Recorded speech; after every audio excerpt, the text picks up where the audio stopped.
My name is Eric Wessel, and I'm from Plainview Farms out of Wharton, Maryland. Here we have a 1967 Dodge 1000. It's model LNT, so it has a Cummins NH250 mounted on a slant. It has a tandem axles and an Eaton 910 transmission. My great-grandfather bought this truck new for my grandfather in 1967. My grandfather, who was 16 at the time, went with his brother, drove out to the factory, and drove it home. It was originally bought as a road tractor. They didn't even have a fifth wheel on it yet. And my grandfather wanted to see how fast the truck would go in reverse. And in a parking lot on the Ohio Turnpike, they got it in high range reverse and whipped the wheel a little bit and got it up on one side.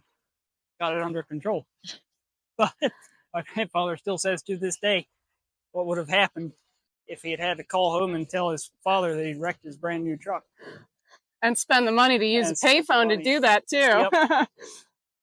This is a grain body on it now. Like I say, originally it was a much shorter truck with a fifth wheel on it. And that was done in 1982 when we bought the Red Marmon. We still use it around the farm for local running. It runs good. It's a solid truck. It's got all manual steering and pretty well original interior assortment. What's left of it. What's left of it? It's been through all kinds of adventures in its life. One of the most notable ones was when he hit a cow down on the eastern shore of Maryland in 1979. He caught the entire cow as broadside as could have been done. And it pretty well demolished the front end of the truck, put the radiator through the fan and all kinds of havoc. And the local body shop was able to get it rebuilt as you see it today. When did that happen, roughly? 1979. It's good at off-roading. It's got a Hendrickson walking beam suspension, so it rides like a sack of cement. But it'll go anywhere. So it got trailered to the show, right? Yeah, it got trailered to the show, and mostly just because it doesn't go very fast. It's got a direct drive transmission with 411 rear ends. It's certainly reliable enough to have driven it. But we regularly haul 50,000 out of the fields with it. And it's amazing that your grandfather has held on to these trucks. Well, he sold it to a family friend of his when he bought Marmon, didn't need two trucks. Mm-hmm. He tried to use the truck for hauling a large Caterpillar D9 crawler through this area of Pennsylvania, all these hills. And he said Gary would have to make the shift from first to reverse going up a hill because that old Cummins just didn't have the power or the gearing to get it up there. Gary decided to sell it back to my grandfather. Gary said, my grandfather asked what he wanted for it. Gary said, well, give me $1. Ron said, I can't give you $1. Gary said, it's worth $1, isn't it? He got it back, and we had peeled their emblem that they had placed on the door off, and the Plainview Farms logo was still underneath. Oh my. So this logo right on it now is what was under that.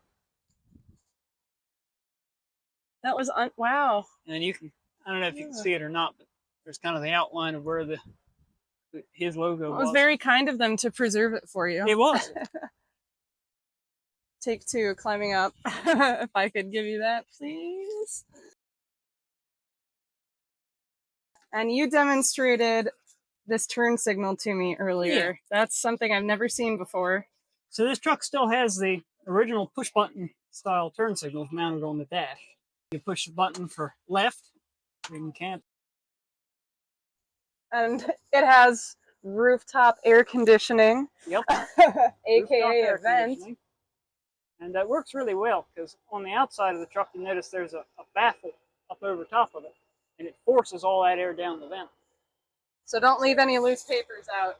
No, it'll really blow them around at low speeds even. This truck has one of the smoothest shifting transmissions I've come across because it's so well synchronized you can just shift between any gear you want. One of the things I want to point out is that almost all original switches in here. And you don't see that style of switch anymore in a truck. is kind of a thing of the 60s. I think you will see them in Peterbilts. The only thing that's not really factory anymore is originally this truck did not have an air ride seat, it had a sprung seat. And it used to be a road tractor, so it has a trolley valve there on the dash. And now the trolley valve supplies the seat. Oh, that's convenient. But you got to pull that down, and then you still got to use the seat button on it. Yeah, it's a good truck.